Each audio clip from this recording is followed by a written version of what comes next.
Welcome again दोस्तों, स्वागत है आप सभी का वापस से आपके अपने यूट्यूब चैनल पर। आइए आज हम बहुत ही महत्वपूर्ण टॉपिक लेते हैं, आर्हीनीय समीकरण, जो कि बहुत ही महत्वपूर्ण है। आर्हीनीय समीकरण समझने से पहले हम ताप गुणांक के बारे में जानेंगे कि ताप गुणांक क्या होता है। देखिए, ताप गुणांक सबसे पहले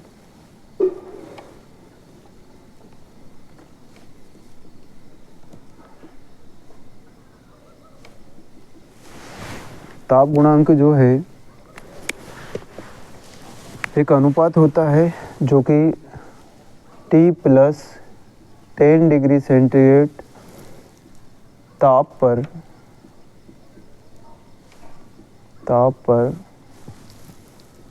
दर स्थिरांक का मान और T डिग्री सेंटीग्रेड पर दर स्थिरांक का मान, T डिग्री सेंटीग्रेड पर दर स्थिरांक का मान का अनुपात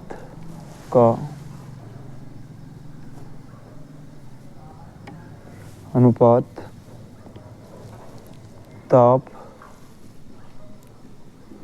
गुणांक कहलाता है। तो ये T + 10 डिग्री सेंटीग्रेड ताप पर दर स्थिरांक का मान और T डिग्री सेंटीग्रेड पर दर स्थिरांक का मान का जो अनुपात है वो ताप गुणांक कहलाता है। ताप गुणांक के यदि हम फॉर्मूला बनाएंगे तो इस हिसाब से बनेगा, ताप गुणांक = KT + 10 डिग्री सेंटीग्रेड अपॉन में T डिग्री सेंटीग्रेड। ठीक है, यह था हमारा ताप गुणांक। आइए दोस्तों बढ़ते हैं आर्हीनीय समीकरण की ओर। तो इसको रब कर देते हैं और हम जानेंगे कि आर्हीनीय समीकरण क्या होता है। बहुत ही IMP है आर्हीनीय समीकरण।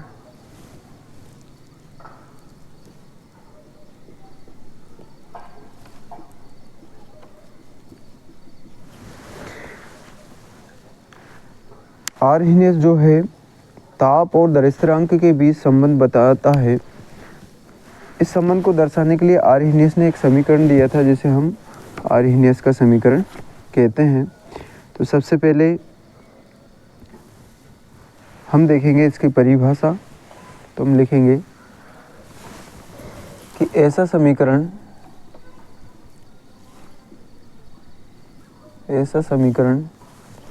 जो ताप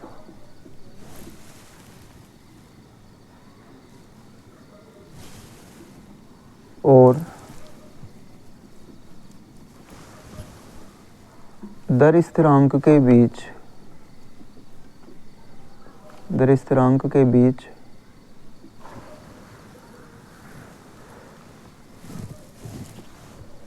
संबंध बताता है।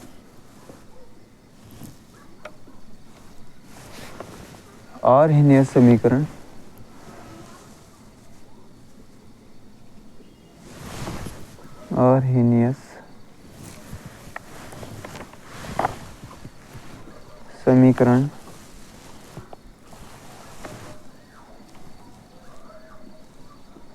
कहलाता है।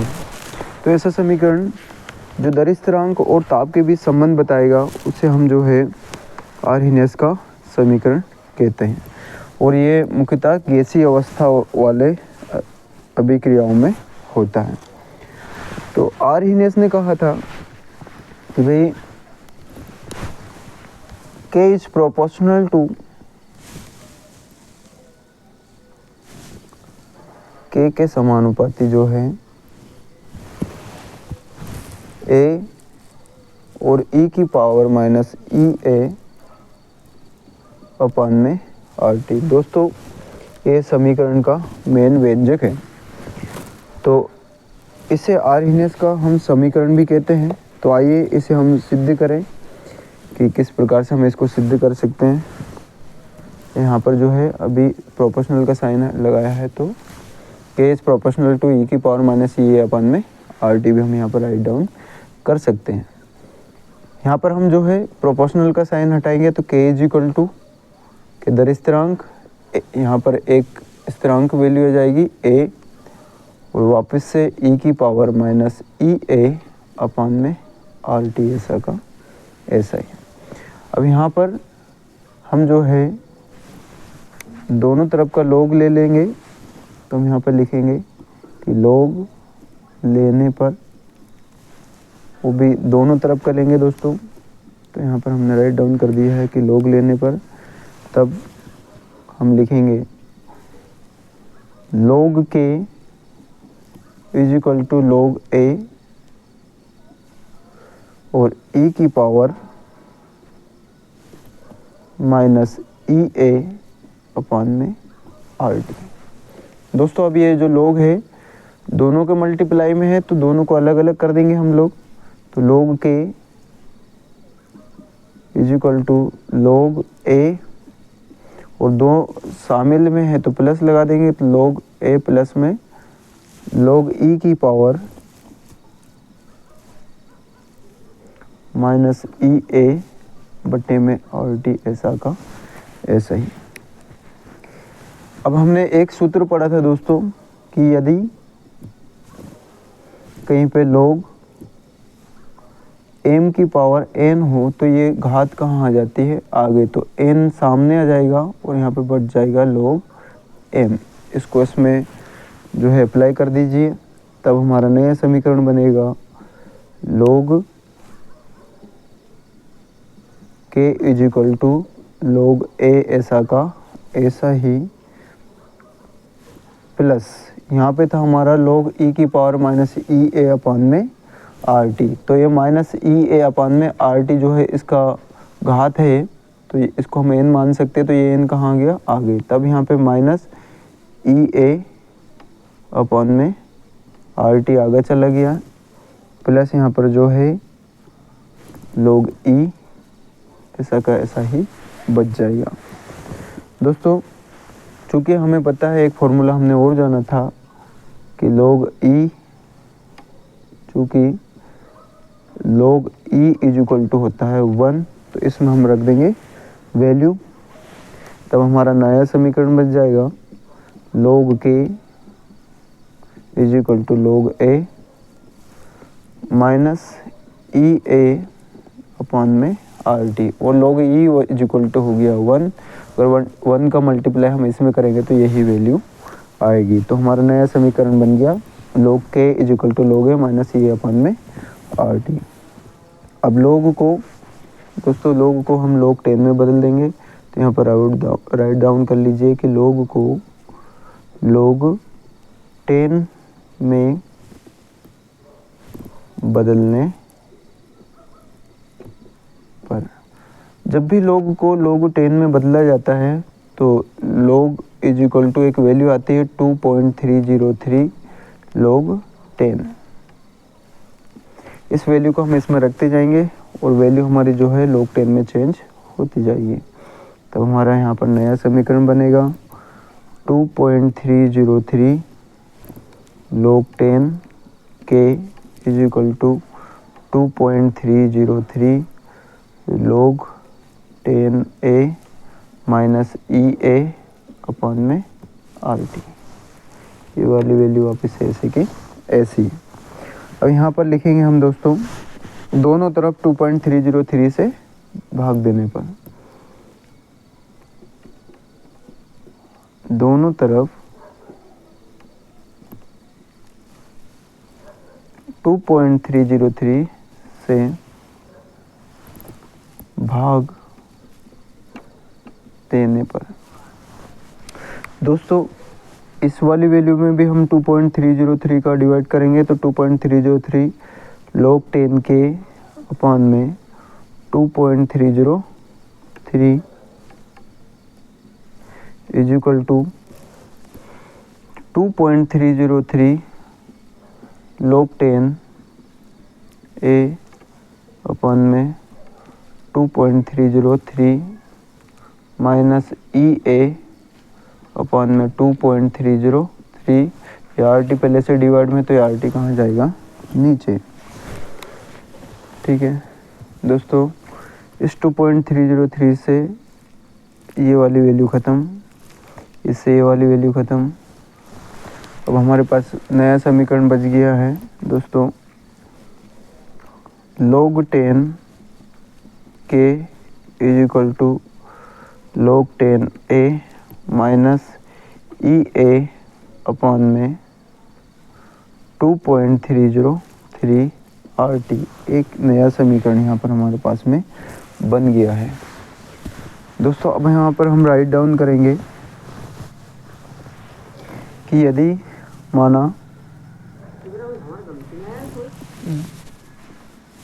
माना कि ताप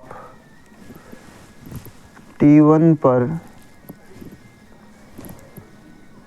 दर स्थिरांक K1 तथा ताप T2 पर दर स्थिरांक K2 है,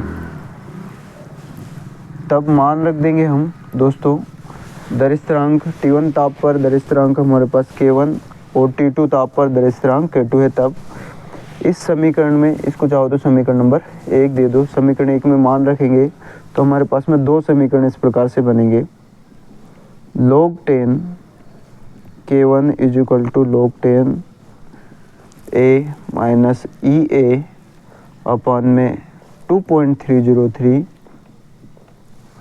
RT। चूँकि हमने दर स्थिरांक K1 लिया है तो ताप क्या आ जाएगा हमारे पास, T1। इसको समीकरण नंबर 2 दे दीजिए।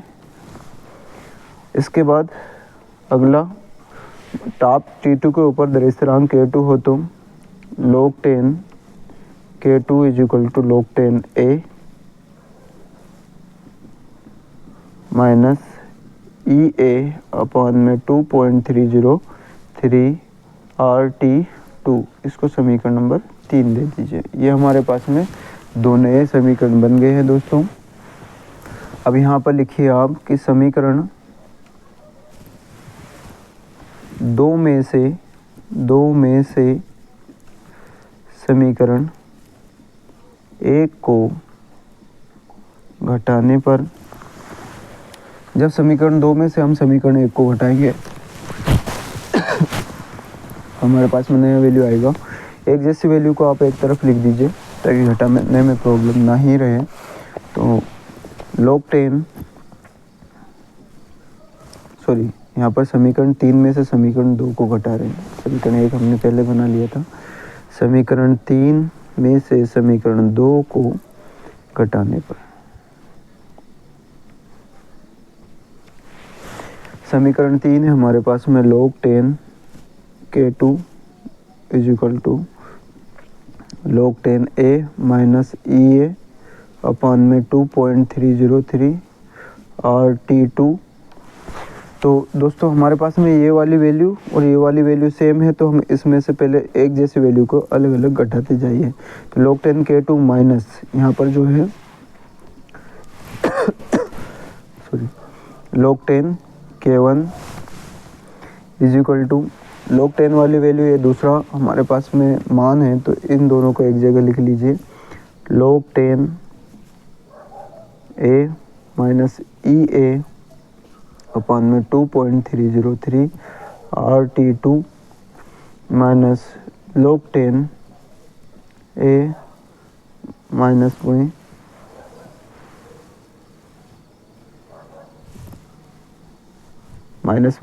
जो है EA अपॉन में 2.303 RT1। दोस्तों यहाँ पर इस माइनस को मल्टीप्लाई अंदर करेंगे तो ये वाली वैल्यू प्लस की हो जाएगी। तो यहाँ पर जो है एक नया समीकरण हमारे पास बन गया है। log 10 K2 minus log 10 K1, log m minus log n वाली वैल्यू यहाँ पर हमारे पास में बन गई है। चूँकि हम यहाँ पर लिखेंगे कि log m minus log n, यदि कहीं पे लिखा हो तो ये वाली वैल्यू को हम लिख सकते हैं log m बटे में n। तो हमारे पास में यहाँ पर जो है log n, m का मान है K2 और n का मान है K1, log m बटे n हो जाएगा। तो यहाँ पर जो है वैल्यू को हम यहाँ इस प्रकार से लिखेंगे log 10 K2 बटे में K1 is equal to log 10 a, log 10 से log 10 यहाँ पर ख़त्म हो जाएगा ये वाली वैल्यू, यहाँ पर ये ख़त्म, ये अपॉन में 2.303, इससे ये ख़त्म हो जाएगा। सॉरी, इसको ख़त्म नहीं कर सकते हैं, ये वाली प्लस की और ये वाली माइनस की। चलो K2 बटे K1 इज इक्वल टू, इन दोनों में से एक कॉमन वैल्यू निकाल लीजिए। तो यहाँ पर जो है एक कॉमन वैल्यू आ जाएगी माइनस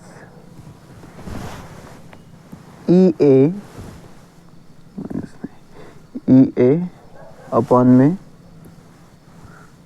2.303, दोनों वैल्यू में से हमने 2.303 को यहाँ पर कॉमन ले लिया है। कॉमन लेने के बाद अंदर जो जो बचा उसको हम यहाँ पर राइट डाउन कर देंगे। तो 2.303 और भी यहाँ पर दोनों तरफ है तो कॉमन ले लिया। यहाँ पर बचा है 1 अपान T1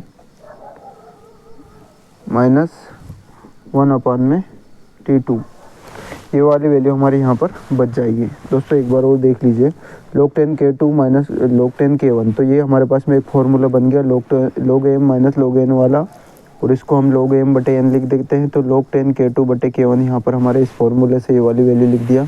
अब यहाँ पर log 10a से log 10a ख़त्म कर देंगे, बचा यहाँ पर EA upon 2.303 RT2, EA upon 2.303 RT1। तो इनमें से EA अपॉन 2.303 R को कॉमन ले लीजिए। जब कॉमन ले लेंगे तो ये वाली वैल्यू माइनस की और ये वाली वैल्यू प्लस की हो जाएगी। तो यहाँ पर हम एक राइट डाउन कर देंगे 1 अपान T1 माइनस 1 अपान T2।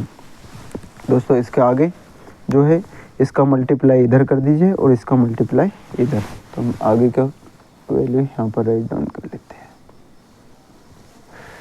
तब हमारे पास में नया समीकरण बनेगा log 10